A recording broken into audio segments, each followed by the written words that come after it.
அதுக்கப்புறம் Leo matter 35 lakhs scam நடந்திருக்குன்றத கண்டுபிடிச்சாச்சு, ப்ரூஃபோட இருக்கு. ஒரு இன்சார்ஜர் இருக்காரு வெங்கடேஷ், அவர் சொல்றாரு பிரஸ் வந்துட்டாங்களா போங்க, இங்க தொட்டோம் அங்க தொட்டோம், இங்க அமுக்கணும் அங்க அமுக்கணும்னு போய் கம்ப்ளைண்ட் பண்ணுங்கன்றாரு.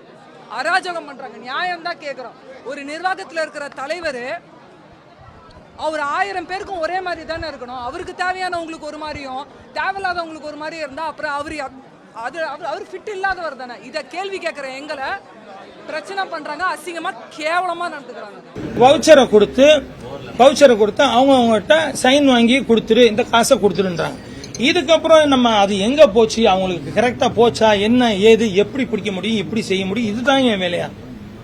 நான் பாட்டு எடுப்பேனா, அங்க இருக்கிற ஆர்டிஸ்ட நான் சாட்டிஸ்ஃபை பண்ணுவேனா, அங்க இருக்கிற டைரக்டரை திருப்தி பண்ணுவேனா, ப்ரொடியூசரை திருப்தி பண்ணுவேனா. ஒரு டான்ஸ் மாஸ்டர் பாட்டு எடுக்கிறேன்னா சாதாரண விஷயம் இல்லை. நான் போய் முதல்ல ப்ரொடியூசர் திருப்தி ஆகணும். திருப்தி ஆனாதான் எனக்கு கிடைக்கும். ரெண்டாவது கேமராமேன் திருப்தி ஆகணும். அவரு திருப்தி ஆனாதான் கரெக்டா ஷாட் வைப்பாங்க. மூணாவது டைரக்டரும் சாட்டிஸ்ஃபைட் ஆகணும். அவரு சாட்டிஸ்ஃபைட் ஆனா அடுத்த படத்துக்கு என்ன கூப்பிடாரு, இல்ல அவரு கூப்பிட மாட்டாரு. இதையும் மீறி அங்க ஆடுற ஒரு ஹீரோ திருப்தி ஆகணும். இதனாலும் அங்க சாஃப்டா போனாதான் நான் நிம்மதியா அங்க பாட்டு எடுக்க முடியும். அது ஒருத்தருக்கு இதுனா கூட அங்க நிம்மதியா நான் பாட்டு எடுக்க முடியாது. சோ ஒரு டான்ஸ் மாஸ்டரோட சிச்சுவேஷன் அது. இது இல்லாம இவ்வளவு டான்சர்ஸ் ஹேண்டில் பண்ணும், என்னோட டான்சர்ஸ் 500 பேர்.